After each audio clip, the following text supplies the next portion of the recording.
Probably doesn't matter. And this is probably not going to be that helpful anyway. It is being recorded, so they won't miss anything, whether they get here or not. Hey, look at that. Hi. Do you guys mind? Trying to talk here. Okay. All right, so we'll get into it.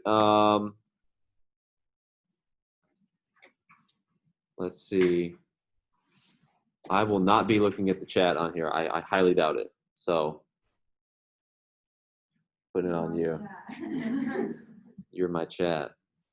All right, we had some questions. And we'll go through those. We'll start with the question that says, can we go through the Lecture 11 post-test? Yeah, sure. We'll need to do this. And I think there's really only one to go over. And you can probably guess which one.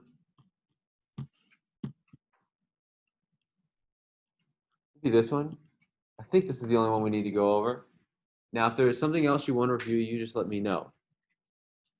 This is your class.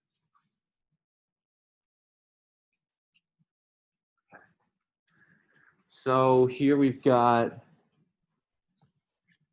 Paraventricular shown in red, control there.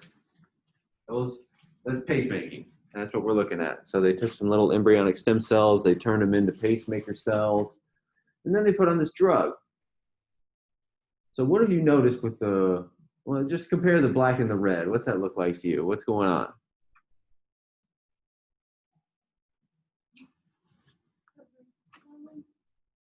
Great. Yeah, we're seeing a slow rate of pacemaking.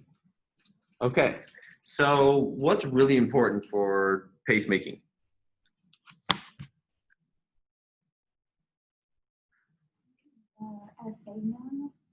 True, excellent. So why is it that they act as pacemakers? Why do they fire an action potential after another, after another?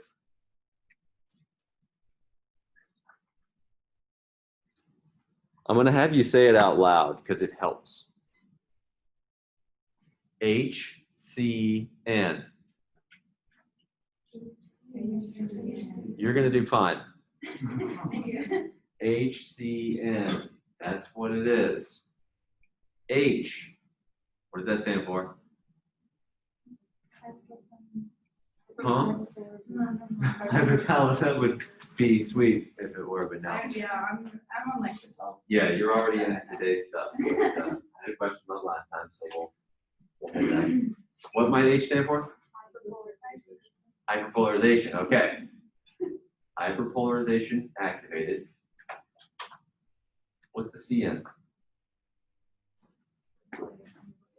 Yes. Something you probably haven't talked about before and probably won't ever talk about again. But they're super duper important because they determine this. What's the rate that we have pacemaking? Hyperpolarization activated, cyclic nucleotide gated cation channels. Go say that in front of a mirror a few times, please. HCN. If you know what those letters mean, you know exactly how this thing works. These are cation channels that are activated by hyperpolarization. How nifty is that? When you go through an action potential, what's that very last part of the action potential called? Where it drops below threshold, below rest. The after hyperpolarization. So right at the end of the action potential, you have hyperpolarization. And hyperpolarization is what stimulates these cation channels. They're cation channels. Where do you think they reverse? They're not specific. Somewhere around 0. Is that above threshold? Cool. Okay. So after we fire an action potential and we hyperpolarize, we're going to depolarize as a result. And guess what happens? We go again, and then we hyperpolarize again, and then what happens? Oh, we go again, and then we hyperpolarize again, and then what happens? Great. Do we ever stop? I hope not, all right? At some point we do stop. and it's a tragedy. We don't stop. Not if everything's working properly, and that's because of HCN channels. So when you see pacemaking, boy, I hope you think HCN. Let's have a look, though. Maybe this pacemaking doesn't have anything to do with HCN. Maybe I'm full of shit. All right, so you're telling me we got slowed pacemaking. Does anyone disagree with that? Good. That's what it looks like to me, slowed pacemaking. I think I then go on to explain that what they're doing here is hyperpolarizing. Notice the negative 90 millivolts down here, that would be hyperpolarizing. And they're getting an inward current. And here it is plotted. This is the amount of inward current we're getting under control conditions. And then we apply this drug. What happens to the amount of inward or excitatory current we get when we hyperpolarize when we apply this drug? It shrinks. We're getting less of that inward current. We're blocking the current that's stimulated by hyperpolarization. So let's see which of these choices would make the most sense. First of all, when you see slowed pacemaking, you should be thinking it's probably HCN. That's probably what it is. So blocking cyclic nucleotide gated cation channels that create pacemaker currents. That sounds pretty legit. I think that's what we're seeing in panel A and then B and then plotted in C. No one picked this one. But there were some selections down here at the bottom. Facilitating potassium channel currents that prevent depolarization. Could be. I can see why you might think that. Wouldn't explain panels B and C there. But what might we expect if we have increased potassium conductance? How should this spike look compared to this one? Do you think it's going to be a little bit wider like it looks to me, or do you think it's going to be a little shallower? We're going to have a faster rate of repolarization if we have more potassium conductance. Oh, words. Yeah, faster, exactly. We're more permeable to potassium. We should be repolarizing faster, but we're not, because this doesn't have anything to do with potassium. All right, so we'll rule that one out. We all remember Unit 1, that stuff is still true. Facilitates sodium channel inactivation, which slows the firing rate. That doesn't make sense to me, but there's more words. And makes each action potential narrower. Well, again, they're not narrower.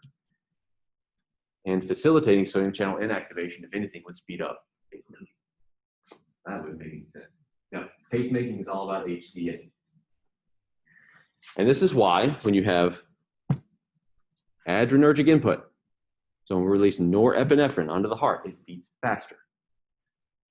Beta adrenergic receptors, what's their coupling? GS. Okay, walk me to the next step. What's after GS? Stimulated GS coupled receptor. What's that alpha subunit doing?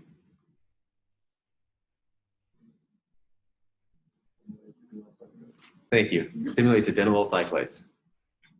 That's an enzyme you probably never talked about and probably never will again, but it's super duper important. Keeps us alive. So we stimulate adenylyl cyclase. What does that make? Cyclic AMP. Thank you. We're back to the CN.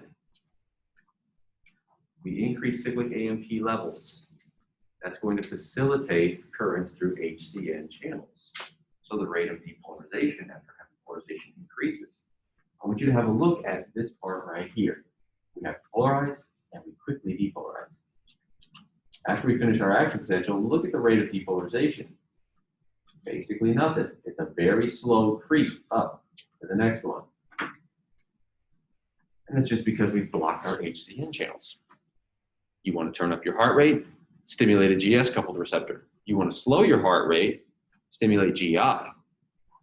Release acetylcholine, stimulate M2 muscarinic receptors, inhibit adenylyl cyclase, decrease cyclic AMP, decrease pacemaker currents, slow the heart rate.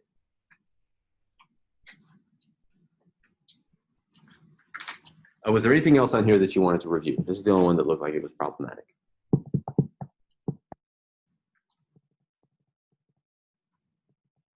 Okay. Well, if there is something you want to review, drop by. It's probably more effective to go through it one-on-one in the office. Okay. So then there's a few questions on lecture 12, which is good. That's the one we're on. Let's see. Okay, what's the role of the paraventricular nucleus and the neurons within? Okay, so for this, let's think about our hypothalamus here. There's two broad classes of neurons that are going to be in our hypothalamus, and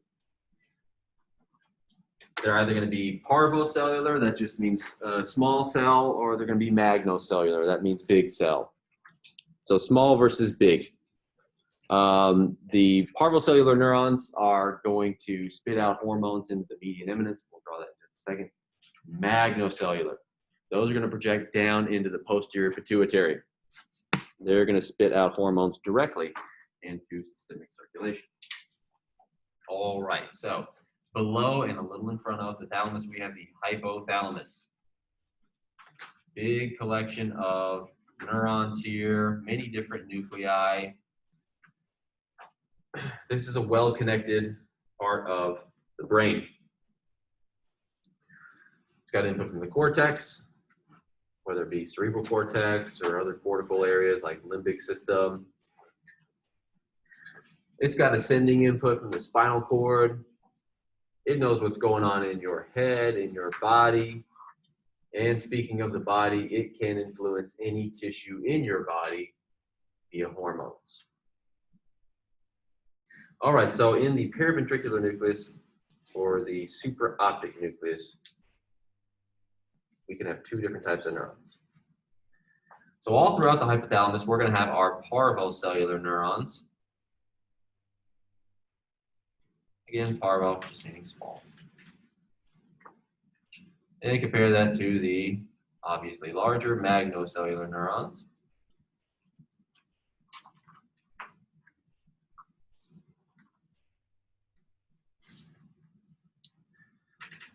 We'll start with the magnocellular because they're just a little bit simpler, I think. We got to get a pituitary up here. All right, so we got the hypothalamus. Now let's get a pituitary. Usually they put a little crease right here. Avoid that for obvious reasons. So in the posterior pituitary,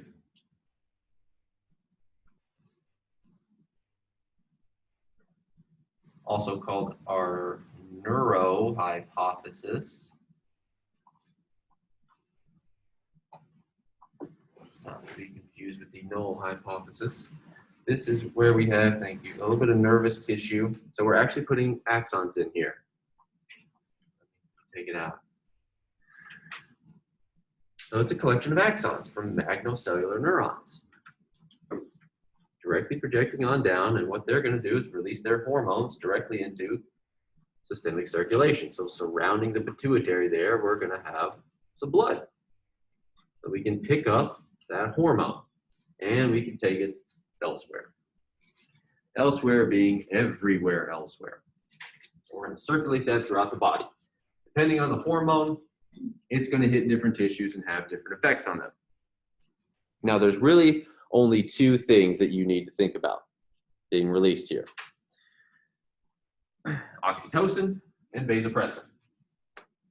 That's the two things that we're going to spit out here.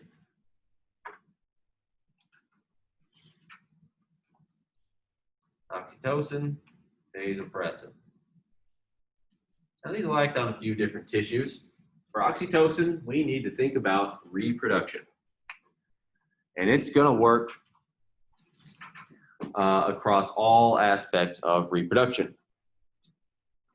So pair bonding, for example, romantic bonds. The reason that you feel close to someone has to do with oxytocin. So that hormone is going to influence how you think about people. And different animals are going to have different levels of oxytocin in them. That's why some animals will form lifelong pairs, and others are going to be more promiscuous. They don't really ever form a bond. They reproduce and move on. So oxytocin is going to help with pairing up. It's going to help with Moving around seminal fluids, that's probably important for reproduction. It's going to help with moving around the baby after it's made. So, projecting that thing during birth. Oxytocin, that's going to be present before, during, and after reproduction. Vasopressin here, so let's just go ahead and remind ourselves this. Reproduction. All aspects. Vasopressin, I'd say this is more about water. Think of this as water. The name suggests to you that it's going to act on blood vessels and it's probably going to increase pressure, and it can do that for sure. So at higher levels, vasopressin is going to cause constriction of blood vessels. What it's also going to do to increase blood pressure is increase water absorbance. So we're going to pull more water out of the kidney. So rather than wasting that good water when you don't have enough floating around, we're going to pull water out from the urine so we can actually use it elsewhere. Of course, we'll do that by increasing aquaporin, water holes, in other words, so we can pull more fluids out. So when your blood osmolarity is high, in other words, when you have less water in your blood than what you'd like, we release vasopressin. And we spit that out. That circulates throughout the body. One of the targets is going to be the kidneys. And it's going to stimulate water reuptake. This way we don't go wasting all that good water. Now the parvocellular neurons, there's really only two new things. They can also release vasopressin. That's true. But what the parvocellular neurons are going to release would be hormones that then act in the anterior pituitary. So the Adeno Hypothesis. Now the anterior pituitary contains a whole bunch of little glands, little glandular cells. That's what those are. Those are the tropes. And there's different tropes in there. They're going to respond to different hormones and spit out different hormones. Some are going to be involved in stress response, others in sexual maturation. It depends. Because we're going to have a variety of parvocellular neurons, but they're all going to do basically the same thing. They're going to project their axon locally into the median eminence and spit their hormone out into the portal capillary vasculature. This kind of local set of blood vessels that run from the hypothalamus down into the anterior pituitary. So rather than running an axon down, what we're going to do instead is release hormone into blood vessels.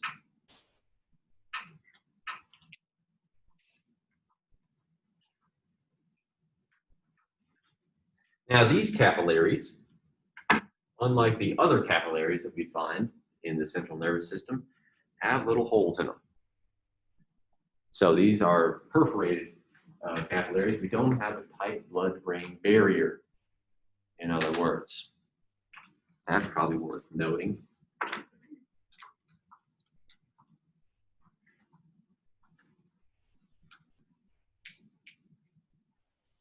And it's important that our blood-brain barrier be a little bit leaky. If we had a tight blood-brain barrier, hormones won't be able to get in as well. So we have some loose blood vessels there. This is at one of those circumventricular organs. It'll work both ways. What circumventricular organ needs to do, it circumvents the blood-brain barrier. So it's a way for stuff to get out of the blood, into the nervous system, and out of the nervous system, into the blood. So at the median eminence, we have one of those circumventricular organs. And that'll allow parvocellular neurons to spit out a little bit of hormone locally in the hypothalamus. That hormone is then carried by the vasculature into the anterior pituitary. What we're going to be doing here is swapping hormones. Usually there's some stimulating hormone released here. That's going to then cause the tropes then to release a different hormone that then acts on other bodily tissues. So one of the things that we need to think about is the stress response, and there was a question on that. So we'll go through that in a little bit more detail. But one of the things that we'll spit out is adrenocorticotropic releasing hormone. So corticotropic releasing hormone, CRH, is going to cause the release of the adrenocorticotropic hormone. So one thing we got to think about, CRH.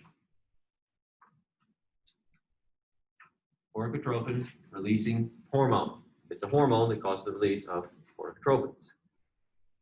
That one, CRH, is then going to stimulate the release of adrenocorticotropic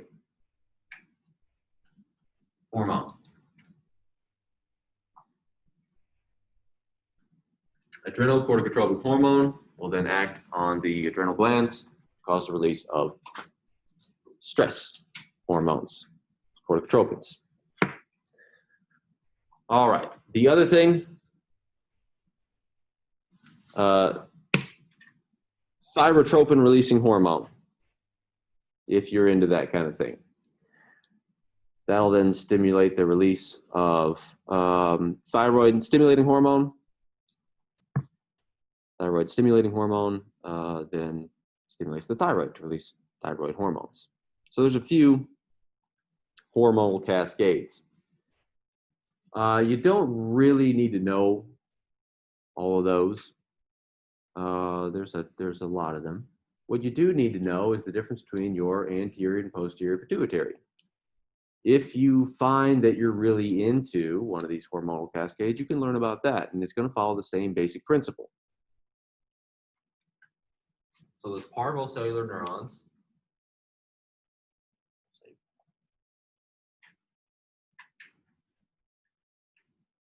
they're going to release a hormone. Whatever that is, doesn't matter. Parvocellular neurons then act in the anterior pituitary. The tropes. That stimulates the release of hormone B, whatever that is. So if we're talking about the stress response, corticotropin releasing hormone B, hormone A. The tropes in the anterior pituitary are stimulated by that to release adrenocorticotropic hormone. And then we hit the target tissue, whatever that may be. And then something happens.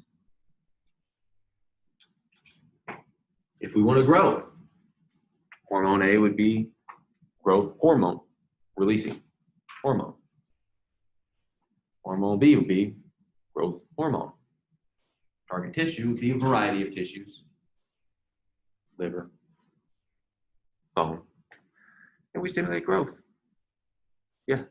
So you said that the parvocellular can also release vasopressin, right? Yeah. But does it do that by a different mechanism than how the posterior? Yeah, so the target's going to be different. Rather than spitting it out into the body, we're going to spit out vasopressin right there in the median eminence. We're going to stimulate the tropes here.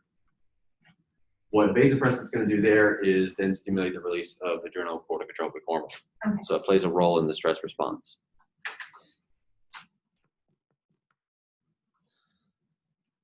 So they'll do quite a few things in the PVN, depending on whether magnocellular or parvocellular. You're going to find parvocellular neurons everywhere in the hypothalamus.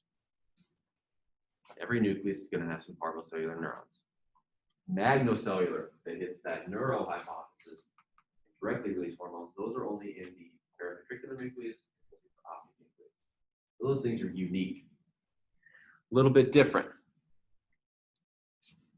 Similar idea though. Since they're not hitting the anterior pituitary to do this hormone switch,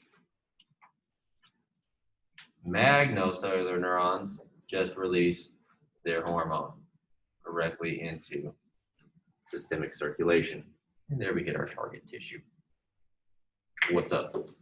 So, paraventricular has the magnocellular. Does it also have the other one? Yes, it does. Parvocellular everywhere. Okay. magnocellular in the PVN and supraoptic nucleus, which also contain parvocellular. And they work the same way as the other places? Parvocellular will always communicate with the anterior pituitary, regardless of what nucleus they're in the hypothalamus. They'll just release a different hormone. So they'll have kind of a different bodily function that they relate to. There's something like 13 different nuclei or so in the hypothalamus, and they'll all have slightly different functions. Some will work together to accomplish a task, like eating or something like that. And then sometimes they don't work together on a task. So it allows the hypothalamus to handle a lot of different bodily functions by using one or a few of its nuclei to spit out one or a few different hormones. It is always true, though. Parvocellular goes to anterior pituitary. Magnocellular, posterior pituitary. In the anterior pituitary, we do a little hormone switch. Posterior, direct release into systemic circulation. That's the big idea. The stress response is probably important enough that you should know that. And there was a question on it, so we'll go through it. The others, not as important. Learn those if you're really interested, but that's the basic principle. I don't care if you are really into lactation, great. It's going to do the same thing though. Parvocellular to anterior pituitary to target tissue B, mammary glands. All right, so there's two questions that we need to handle. One is about the diagram on feeding behaviors, and we go through that. And then the other is how glucocorticoids affect the CNS and the periphery via the HPA axis. I think we'll start with that second one, just because we're kind of there. So let's refresh ourselves.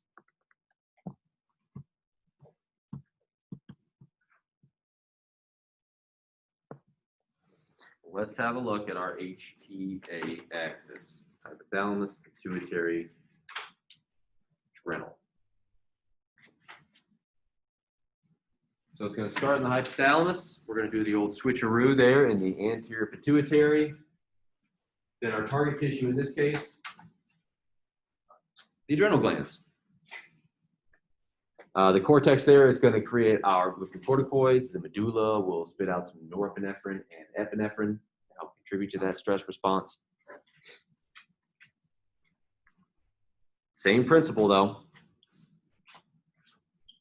Parvocellular neurons are going to release one hormone. They're at the median eminence. That hormone enters the blood. It's going to circulate down into the anterior pituitary. It's going to act on some tropes. They're going to translate one hormone into another. Corticotropin releasing hormone. It's going to act on corticotropes. So not every trope is going to have the receptors for corticotropin releasing hormone. Those that do will respond to it. And the response in this case is to create and spit out adrenal corticotropic hormone. It's going to act in the adrenal glands, as the name suggests there, and we're going to be releasing some corticosteroids. So we're now going from local circulation down into systemic circulation there. The adrenal corticotropic hormone is going to circulate throughout the body, but the only cells that are going to care about it are those that have the receptor for it. You find them in the adrenal glands. So now we're going to stimulate another hormone. We're going to be spitting out stress hormones, cortisol, corticosterone, collectively called the glucocorticoids. Stress hormones. When you hear hormone, I want you to be thinking gene expression. That's what hormones are going to affect. They're going to affect gene expression. We'll see how in just a little bit. The medulla there is going to spit out norepinephrine and epinephrine. Same thing that you're going to get with any sympathetic response. It's going to prime us to do stuff. Not rest and digest. All right, so the question is on glucocorticoids. What the heck do they do? So I think it dealt with this slide. All right, so they do a few things. First of all, they are responsible. They feed back to inhibit their release. So one of the targets of glucocorticoids is going to be the cells that ultimately cause their release. Hypothalamic and anterior pituitary cells along this axis. So the neurons in the hypothalamus and the corticotropes in the anterior pituitary are going to be inhibited after they have stimulated the release of stress hormones. This way we don't have a prolonged stress response. Because the stress response is not a great thing. It's only good in the short term. Something sucks, you need to deal with it. You want to deal with it and get rid of those stress hormones because they can have negative effects on bodily function. So the little bit of epinephrine, norepinephrine that you're getting right away, that's great. It's going to prime you for action. Get her done. What we want to do then is turn that back off.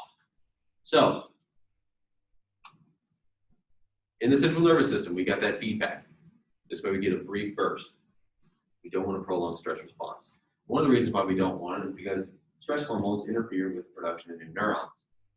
Now, we don't make a whole lot of these throughout our life, but we think that the production of new neurons is pretty important for learning and memory.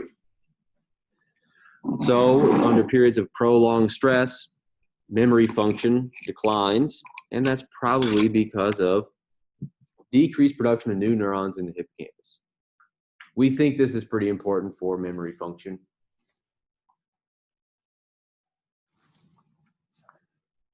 If you care about what the picture looks like, there it is. These little dots here are showing us radioactive DNA. Now, most neurons don't have radioactive DNA. Most cells don't have radioactive DNA. The only reason that they do is because they put a little radioactive nucleotide on there, and it's only going to stick around if you just made your DNA. When do cells make new DNA? When they divide, yes, exactly. Yeah, when they divide. They go through the cell cycle. Now, neurons don't do this. So neurons shouldn't incorporate it unless they're newborn. So what they do is then look for neurons, and that's what this messy little kind of brown signal is here, called neuron-specific enolase. It's a protein that's specific to neurons. And so what they're looking for are brown cells that have these dark dots in them. Brown cells with radioactive DNA. We're going to take that as a newborn neuron, then they count them, and the top part is really all we care about. So there are new neurons produced in the hippocampus, so it does make new neurons. You find fewer new neurons produced whenever you inject corticosterone into the rat, so when you give it a stress response, chronic stress, fewer neurons. And then whenever you prevent a stress response, you just cut out the adrenal glands there, well, more neurons produced. So we think that stress hormones probably inhibit the production of new neurons, and that explains kind of the anecdotal evidence that memory is impaired with stress. Now, glucocorticoids, of course, also act in the periphery. So that stress response is there to prime you for action, and the action seems, for the most part, driven by norepinephrine and epinephrine. They increase heart rate. How do they do that again?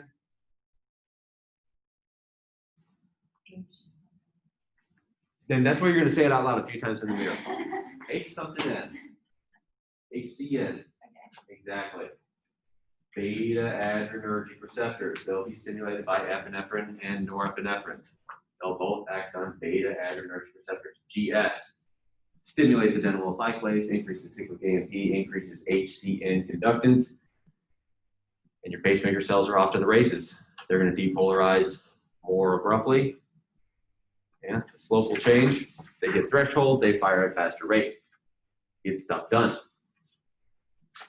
The glucocorticoids are going to take a little bit longer to act. They seem to actually decrease heart rate. This is probably just good old homeostasis.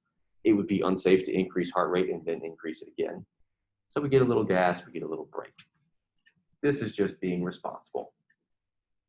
What glucocorticoids will also do to help us get stuff done is stimulate glucose release from the liver. It's not time to rest and digest, but we have some stores. Why not use those? We still need energy. We're not going to rest and make any new energy. We're going to spend energy. So we'll take the glycogen, break it down into glucose, and spit that out.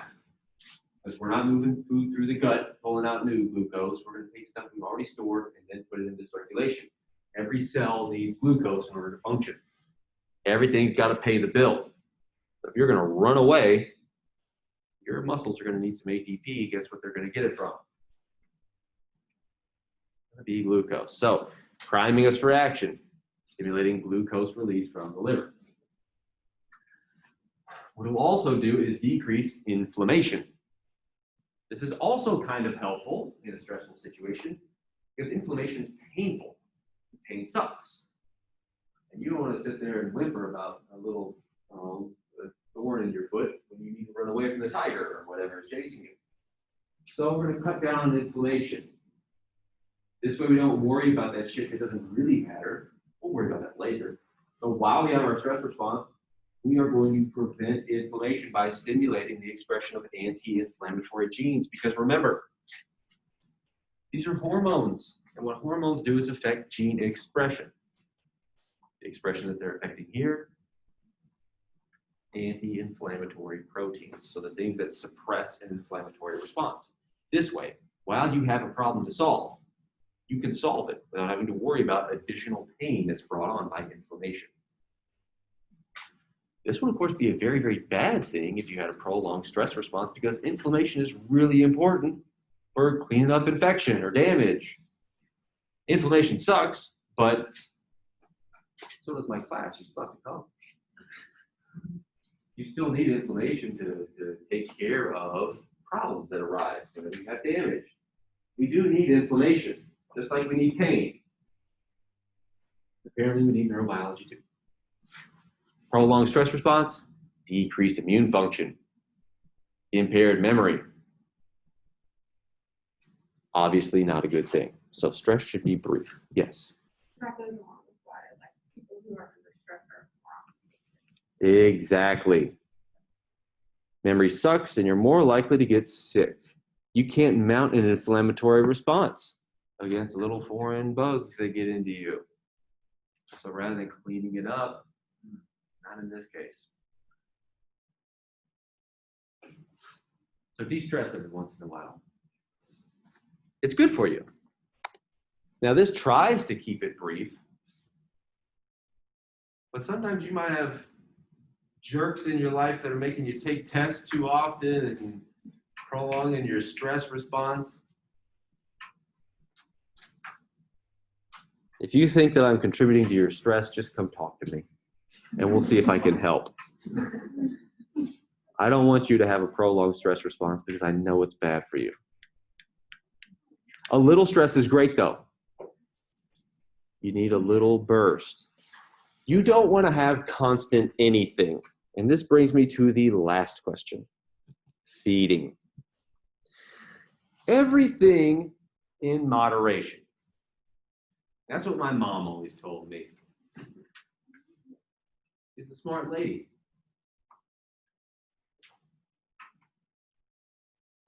Anything that is always present, chronic stimulation, that just becomes noise. You want little bursts. You want to be hungry for a little bit, and then you want to eat. And you want to eat for a little bit, not for too long. Your stomach will hurt. Everything in moderation. And I don't think that we do that.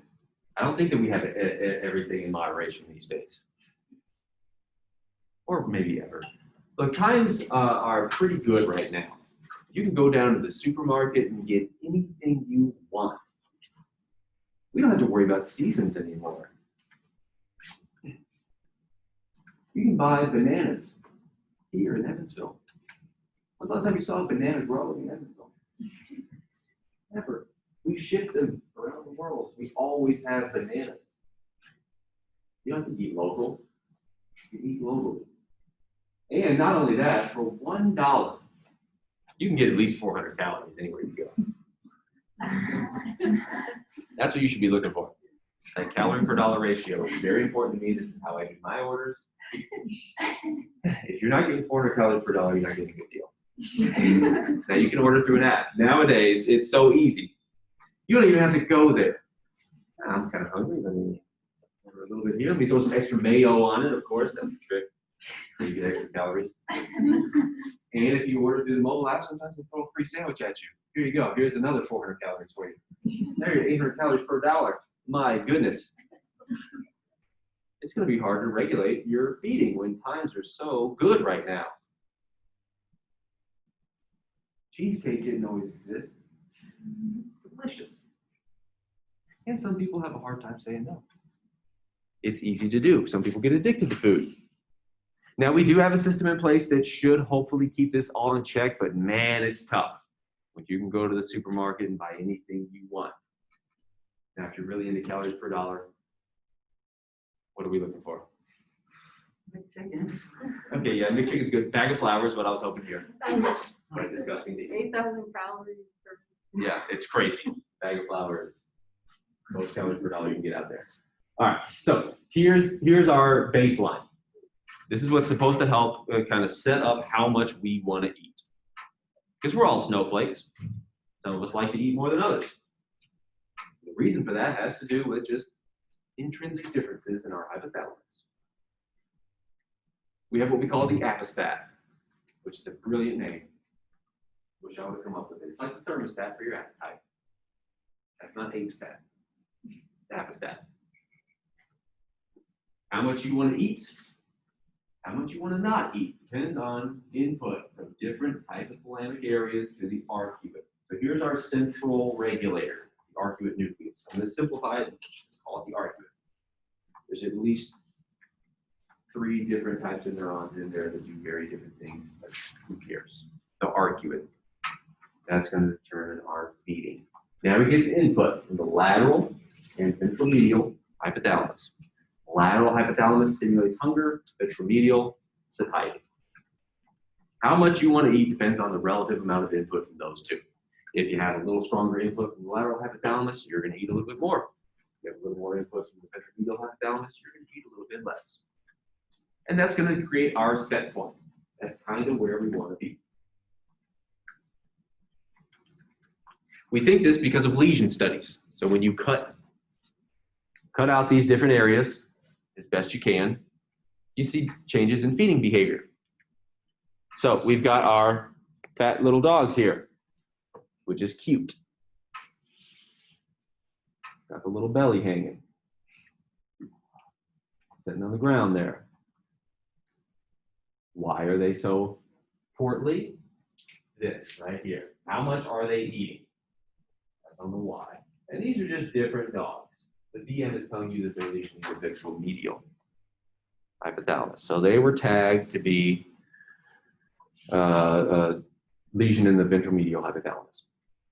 So they looked at their average food intake before and then after they cut it. So when we cut out this part of our apostat, we don't get that don't eat signal.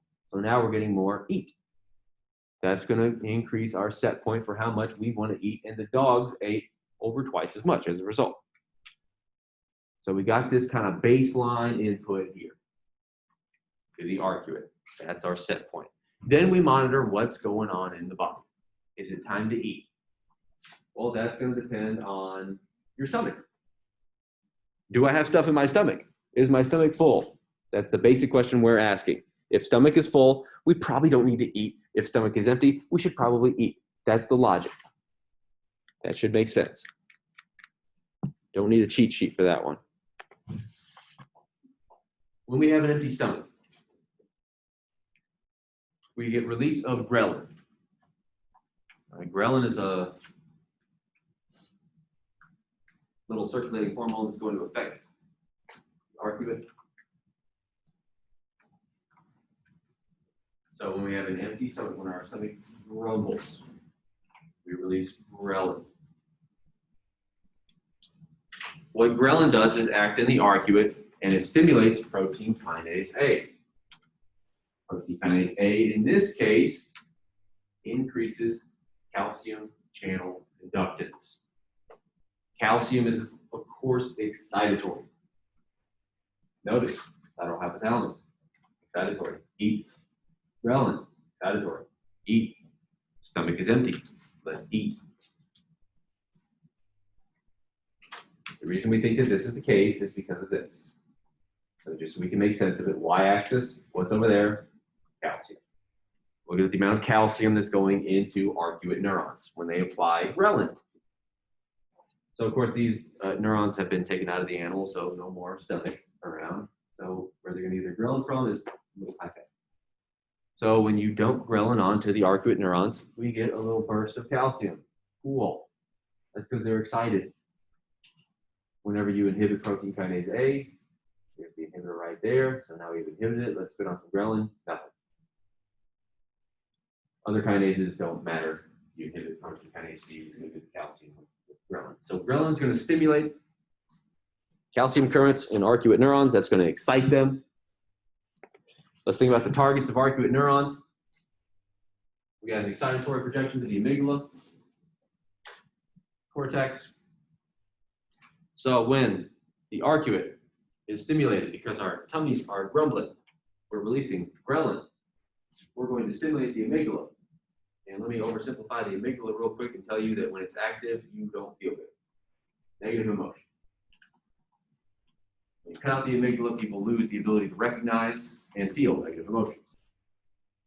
So when you're hungry and you stimulate your amygdala, you don't like it. Most people don't like to be hungry. They get hangry. This is why. Because when your arcuate's stimulated, so is your amygdala. And then you need a Snickers. And you're not Joe Pesci anymore. And you know that you're hungry too, because we're of course going to hit the cortex. That's that PFC up there, prefrontal cortex. That's where the real magic happens. That is conscious awareness. You think it's right here, this area. This is where you live. Ultimately, we have to affect that so we create some kind of perception. And the perception is, I'm hungry and I don't like it. I should do something about it. And that something is, of course, to eat. That's going to bring us into this other pathway that we need to think about. The other target is going to be the ventral tegmental area, and you're inhibiting it. Our arcuate's active, so our VTA is not. Then we go get our Snickers. Everything's fine. We fill up our belly, no more grumbling, no more ghrelin. We're not stimulating the arcuate, so we're not going to stimulate the amygdala. Cool. I feel better. Thanks for bearing with me. I'm also not inhibiting the VTA. The ventral tegmental area contains dopamine neurons. I'm sure you've heard of dopamine. Dopamine is one of the ways that we figure out is something a good idea. How do you know? How do you know if it's a good idea to do one thing versus the other? And that's going to depend on feedback you get when people are happy with you. Oh, cool. Yeah. And you're going to tell yourself that was a good idea because of dopamine release. Why is it that cocaine is so addictive? Because it's great. No, it's because it's terrible for you, but what it does is increase dopamine levels. So the interpretation of the central nervous system is that was a good idea. Sex increases dopamine levels. The interpretation is that's a good idea. This is going to promote reproduction in a species, and that's a damn good idea for a population. Populations don't go on if you don't make another generation. So we tie some dopamine to that act. Oh, that's a great idea. Well, populations don't go on if all the members starve either, so we tie dopamine to eating as well, especially fatty foods. Fatty foods appear to give a larger release of dopamine. That's why cheesecake is so delicious. It's great. Fatty foods make us feel happier.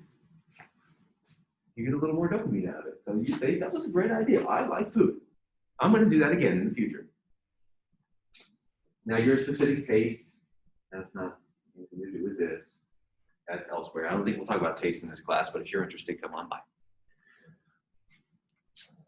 This is what's happening all day. For most of us, I don't know, 3 times a day. Depends on how often you eat. I'm a 1 meal a day man myself. Everything in moderation. I am, except on the weekends. I got the kids around. I need a little dopamine. I had to kick the cocaine habit. So once a day, in my case, it's 3 is yours. Your stomach's grumbling. You go eat and we're going to relieve that burst of ghrelin. And then it'll empty again, and we'll get another burst. And so this is the phasic component of our peripheral sensor. In other words, ghrelin levels change throughout the day. What doesn't change throughout the day that much is leptin. This is a long-term peripheral regulator. Leptin is created by fatty tissue. Now, fatty tissue is not just made of packing peanuts, it's living cells. They release hormones, and these hormones, of course, affect the body. The hormone that we care about in this case is leptin. So fatty tissue is secreting leptin. The amount of leptin that you have circulating depends on the amount of adipose tissue. That's it. So if times are good, you're foraging in the forest for your twigs and berries and you find some cheesecake and eat it, you're going to store that.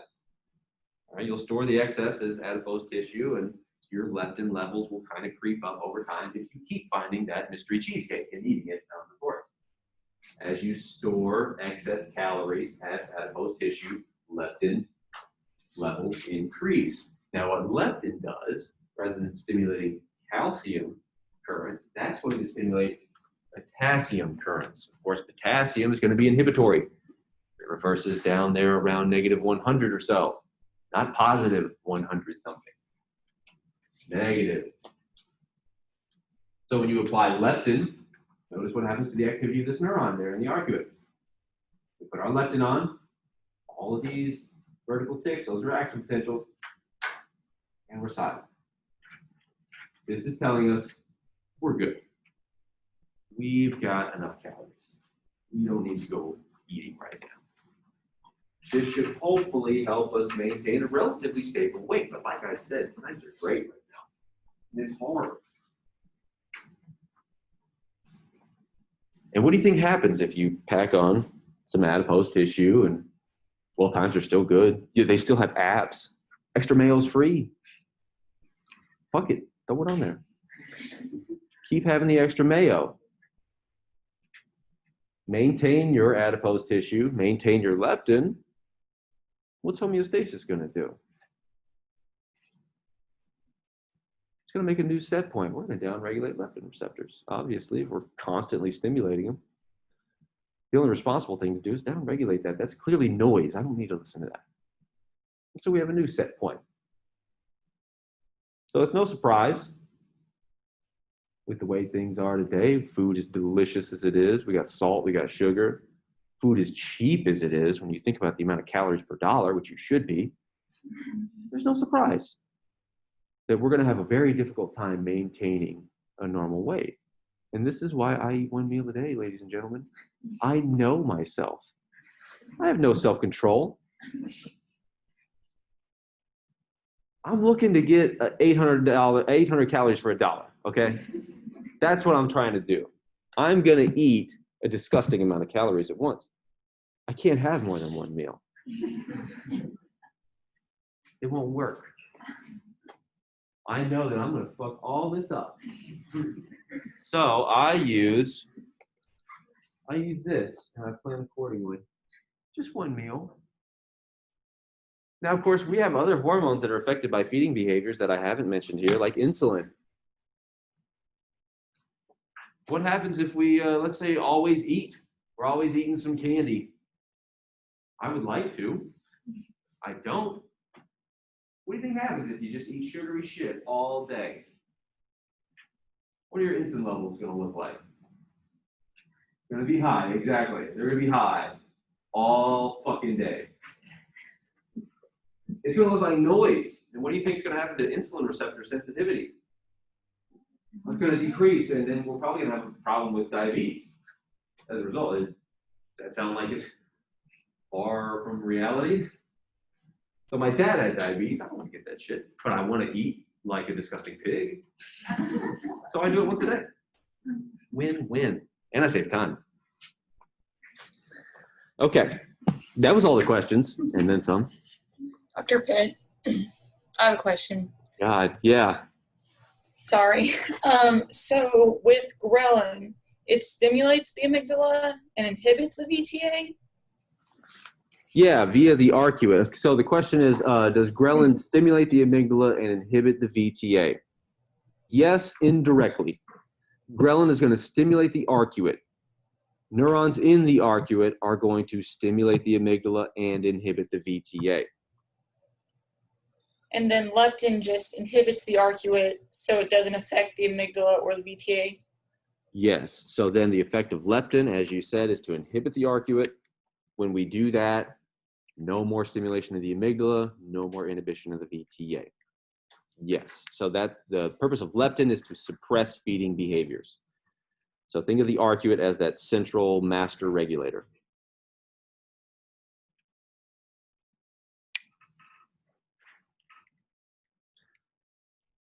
All right, any other questions for me?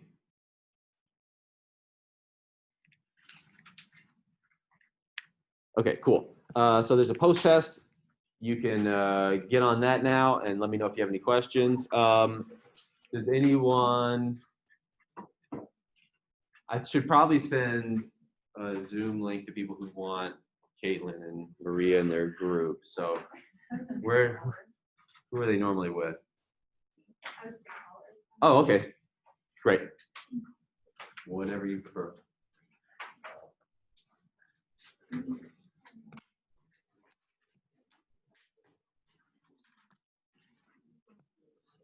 What's up? I'm lost, just like right here. I Okay. don't understand what's being inhibited or why, really. Okay, so the arcuate. So I mentioned that there are several different types of neurons in there. Uh-huh. All right, so we're just going to simplify it as kind of a black box or dark blue box. Now, some of those neurons are going to excite the amygdala. Yep. Some neurons are going to inhibit the ventral tegmental area, VTA. In the VTA, we have dopamine neurons. Okay. Those dopamine neurons are going to project kind of throughout. These particular ones are going to project to the nucleus accumbens. Uh-huh. This is a really important area that determines, is this a good idea? Okay. So this plays a role in reward circuitry. The reason that we like food is because it causes a release of dopamine into the nucleus accumbens. Uh-huh. The way that it does that is by inhibiting the inhibition of the VTA. So we're no longer inhibiting dopamine release. When you're eating. Yes, exactly. Once Okay. we've suppressed our hunger, because when we're hungry and stomach's grumbling, arcuate is stimulating amygdala, inhibiting VTA. You're not getting happy stuff because you're hungry. Yes. But then once you start eating, it takes this off, and then you feel good. No more inhibition. Yep, Thank you. no problem.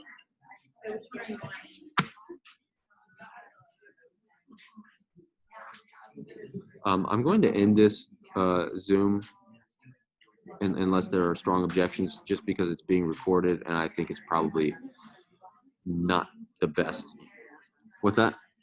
Sounds good. Thank you. Sounds good? Okay, excellent. So we all agree. All right, I'll see you later.